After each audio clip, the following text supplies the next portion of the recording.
Hello, this is Ethan Wittrock with Instructional Technology, and today we're going to go over how to import video files and other media onto your portable hard drives for the sake of working with Final Cut Pro 10.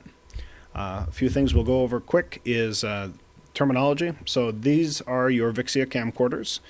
They have a connection that would allow you to connect with a USB cable to your computer. The connection types are usually available at the computer themselves that are already plugged and available for you to use. Another thing that you'll notice about most of these camcorders is that on the side they have a small SD card port where you would actually be recording most of your media to. So the SD cards will be mentioned for the Vixias, for other prosumer grade camcorders, for DSLR cameras that have interchangeable lenses, and also for the recordings that would be done in the studio, and those will also record to SD cards. If you've recorded to a smartphone, we'll go over the iPhone and how to connect using a lightning connection with your iPhone so that you can use image capture in order to transfer your files onto your portable hard drive. And we'll also go over how to transfer files from a flash drive to your portable hard drive. If you've recorded things to an Android-based smartphone, you will probably have to transfer those files on a PC first and then put them to a flash drive, bring the flash drive over to your iMac in one of our labs, and then transfer them to your portable hard drive. And we'll go over that here in a bit. So to start off with, here's why we need to edit from our external portable hard drives. If you've watched the Final Cut training video, you know that how you are able to save your project has everything to do with where you're opening it from. If you're opening from your portable hard drive every time, you're able to actually move from computer to computer without having to run into any problems as far as saving is concerned. So as a result, files need to be in the same place each time in order for them to work consistently. A reminder that the lab stations at St. John's and at St. Ben's both delete their files every couple of days. So if you aren't saving to a portable hard drive, you do so at your own risk. The files do automatically get cleared from the local drives of these iMacs consistently. So if you saved your project and you accidentally saved it to the wrong location, by the time the weekend's over, you may have lost your footage. So we're going to start with how to import from your Vixia camcorders. You're going to have a small connection here on the side that allows you to connect a USB cable. Like I say, these are actually available at the stations, but otherwise there's one that comes with your camera in the case itself. I'm plugging the small plug into the side here, and then I'm going to plug my other end into the computer. Or if you're at one of our stations, you'll have the cables actually available so that you just have to plug straight into your camera. Once your camera is plugged in, you'll notice on the side there's actually a small transfer button that if you hit the transfer button, it'll actually prompt you with some more instructions. Depending upon the model, you'll have to click one other button and it will connect automatically with your computer. You'll be able to see it in your media import window as an option that you can select, and then you'll be able to see all your files will actually pop up. You'll be able to choose which ones you want to select and import. The alternative, if you aren't for any reason able to connect using the USB cable, is to actually use the SD card. But now, by removing the SD card, we need you to absolutely return it, otherwise the camera is basically useless. So I'm in my media import window. I can open my media import window by right-clicking or control-click, and import media in the gray area here. Pops up. And I have a few of my options here on the left side. When I plug in the SD card, you'll notice that the Canon icon appeared on the top left. If I click on the Canon icon, videos that I've recorded on my card using my camcorder then appear.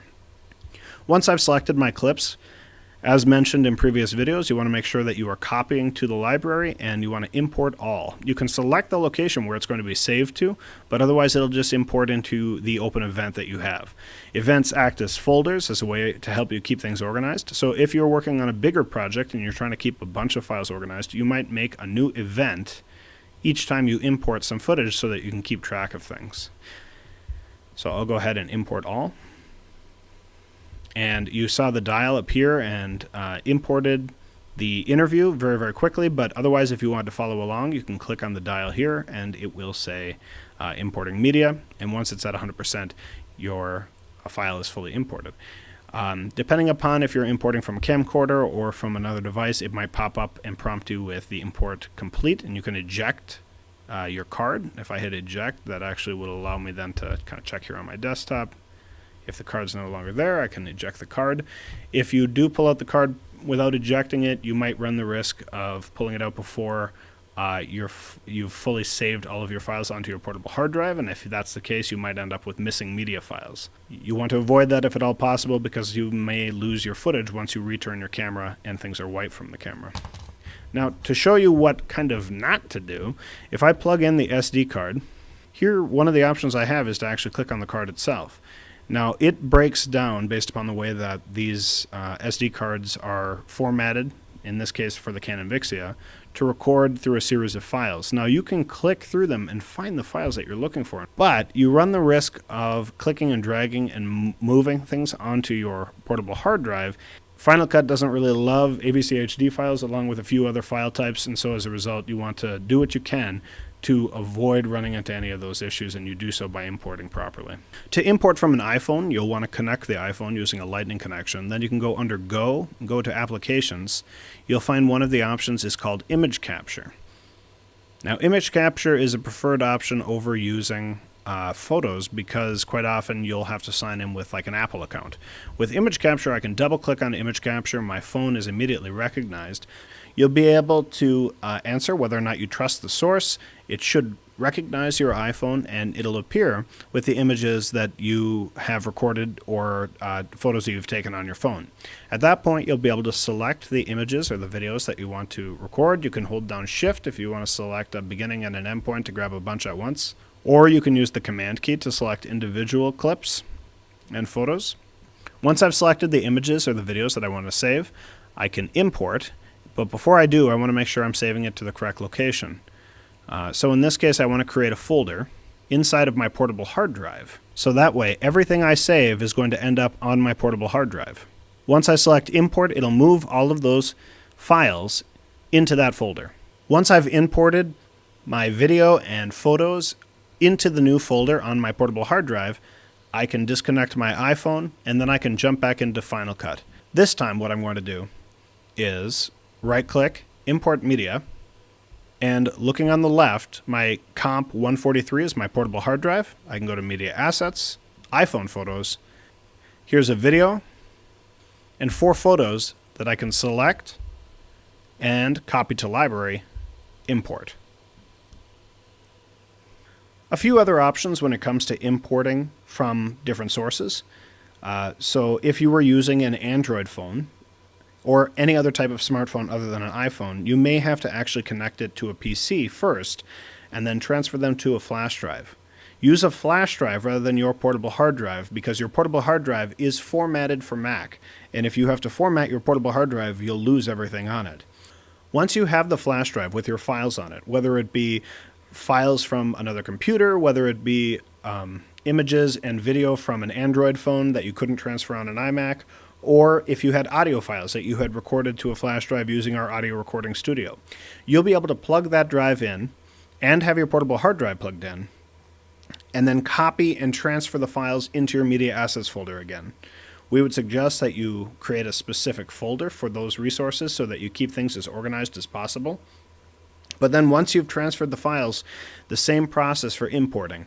You'll open up Final Cut, you'll right-click, you'll look for your portable hard drive, go to your Media Assets folder, and import the files that you need for your project. Note that everything is being saved in your portable hard drive and being imported from your portable hard drive. If you're importing video files from an SD card that was used to record inside of the video production studio, you'll go through a similar process as you did when you were using the Vixia. Connect the SD card, open up the media import window, and then make sure that you're looking for the Blackmagic HyperDeck files that appear as QuickTime files or as MP4s. You won't be able to import any of the metadata information. So I found the one that I want to import. I can copy to library and import selected. Here I'm going to check on the wheel to see that I've got importing media. It's at 49%. Once it's done, and if it doesn't prompt you to, but I would still encourage you to do so, you'll want to eject the card. So I can go to Finder. Here's my SD card, and I can just click eject, and I've ejected my SD card. We'd really like to encourage you to keep things as organized as possible. So whenever you are importing any type of footage whatsoever, it should go directly into your video project by capturing into Final Cut, or you should be copying onto your media assets folder, hopefully every time you're creating a new folder, so that you're keeping things organized. If you're importing from your media assets folder, or if you're capturing into Final Cut directly from an SD card, you shouldn't have any problems as far as where your files are being saved or being able to access them after the fact. Just like with video production equipment, your best bet in making sure you're doing it properly is testing it. If you're having any trouble, or if you have any concerns or questions, you can always try to see if you can open it up from another computer, because that'll be a pretty quick indicator whether or not it's saved properly. Make sure to check out our Instructional Technology website and also the tutorial list if you're looking for how to edit with Final Cut Pro, or if you have any other questions in general. Please feel free to contact Instructional Technology staff and student employees with any questions you may have. Thanks very much.